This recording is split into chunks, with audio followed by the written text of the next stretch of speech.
Have you ever watched your whole life burn down from the inside of a car parked across the street? The rain on the windshield looks like tears, blurring the warm glow of the home you built, a home that isn't yours anymore.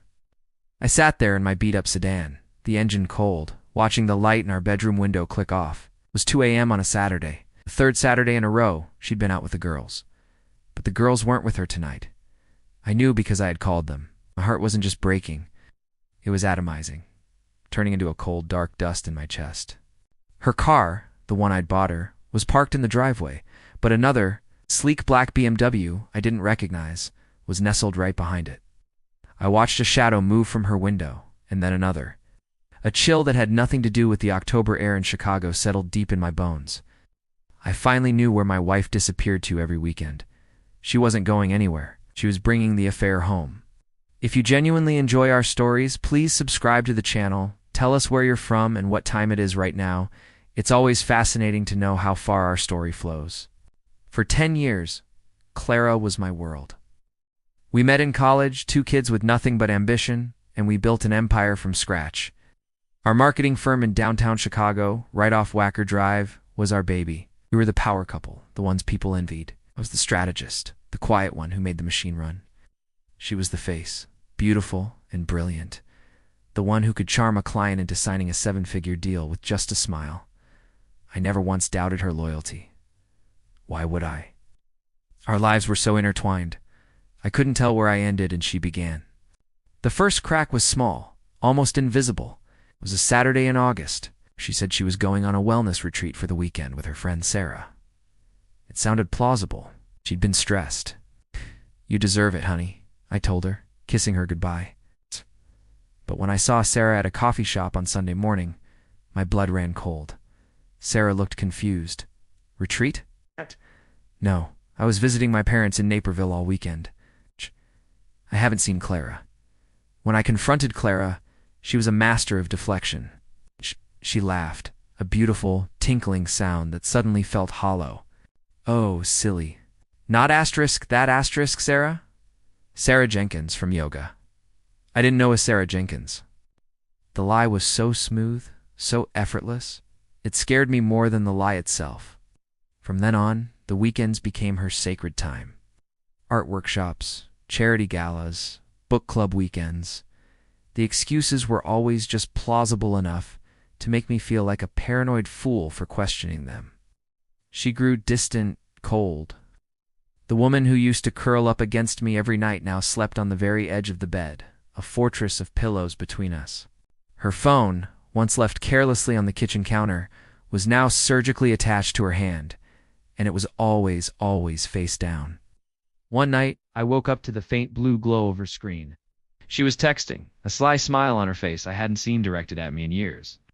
When she saw I was awake, the smile vanished, replaced by a scowl. "Can't a person have some privacy?" she snapped, turning her back to me. The villains her and whoever was on that phone felt untouchable. They were in my home, in my bed, and I was the intruder.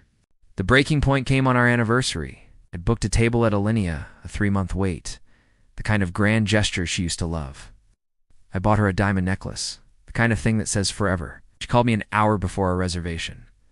"Something's come up at work. A last-minute client crisis."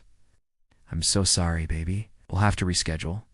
Her voice was flat, devoid of any real regret. I knew she was lying. I could hear it in the dead air between her words.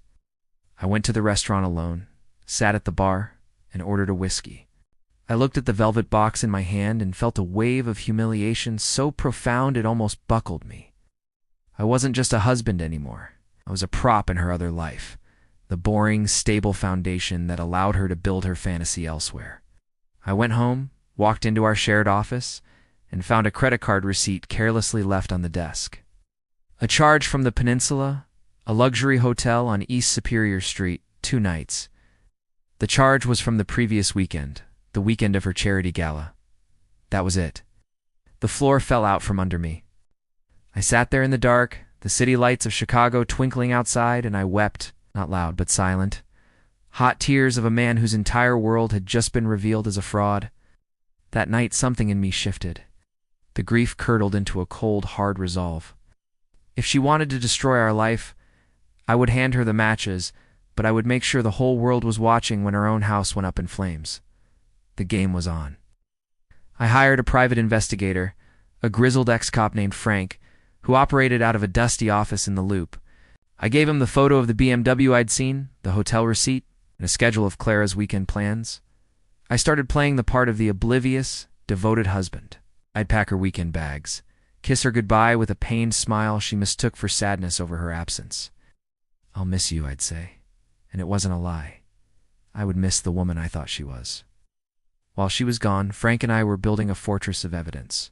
Photos of her and him, a smug-looking real estate developer named Julian, leaving the peninsula hand in hand. Audio recordings of their calls. Frank was a miracle worker with technology where they laughed about me, a glorified accountant who funded their trysts. They were planning a future, using my money from our joint accounts to put a down payment on a condo in Miami.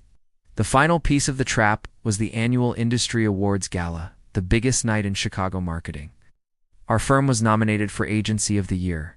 Clara was set to accept the award. It was her night to shine, the culmination of her ambition. It was also the night I chose for her world to end. 2 weeks before the gala, I discovered her affair.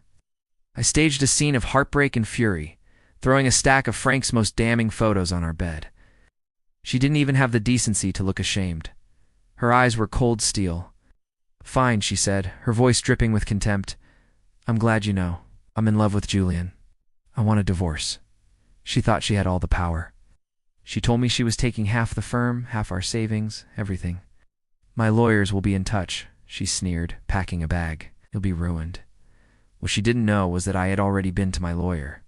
Weeks ago, I had documented her draining our joint accounts. I had proof she was trying to poach our biggest clients for the new agency she and Julian were planning to start. I had her dead to rights. The night of the gala was electric. The ballroom at the Drake Hotel was filled with our industry's most powerful people. Clara was there, Julian at her side, looking like the king and queen of the prom. She was radiant in a red dress, accepting congratulations from everyone. She looked at me across the room, a triumphant, pitying smirk on her face. She thought she had one. Then came the award for Agency of the Year. Our firm's name was called. As the senior partner, I was expected to speak, but I deferred. "My partner Clara has been the driving force this year," I said into the microphone, my voice steady. "She should be the one to accept this." The room applauded as she glided to the stage, a vision of success. She took the award, her smile blinding. She began her speech thanking the committee, our team. And then, as she spoke, the two massive screens on either side of the stage, which were supposed to be showing a highlight reel of our work, flickered to life. It started with a photo, Clara and Julian, kissing on the balcony of the peninsula, the Chicago skyline behind them. The room went silent. Then another photo, them laughing in a restaurant, her hand on his thigh. Then a text message blown up for all to see. "Can't wait to be done with him." "The money is almost clear." The audio started then, her voice filling the dead silent ballroom. "He's just so boring, Julian, so predictable. But his money will set us up for life." Clara froze, her face a mask of horror. The color drained from her cheeks. She looked out at the sea of faces, hundreds of her peers, her clients, her friends, all staring at her with a mixture of shock and disgust. She looked at Julian, who was already slinking toward the exit like the coward he was. Then her eyes found mine. I was standing at the back of the room, my expression unreadable. I just held her gaze. I didn't smile. I didn't need to. Her empire, built on my trust and my money, had crumbled to dust in less than 60 seconds. She dropped the award. It shattered on the stage, the sound echoing through the cavernous hall like a gunshot. She ran, a choked sob escaping her lips, as the whispers and judgment of the entire room followed her out. The divorce was a formality.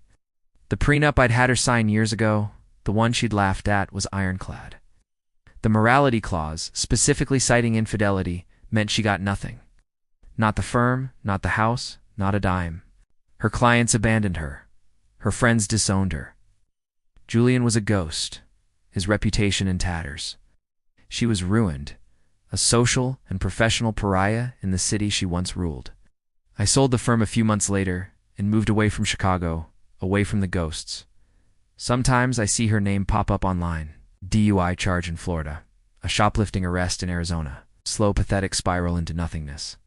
The satisfaction I thought I would feel never came. There was no victory, only the quiet, hollow echo of a life that was. The rain on my window tonight reminds me of that night in the car, the night the world broke. It's a different city, a different life, but the rain sounds the same. The end.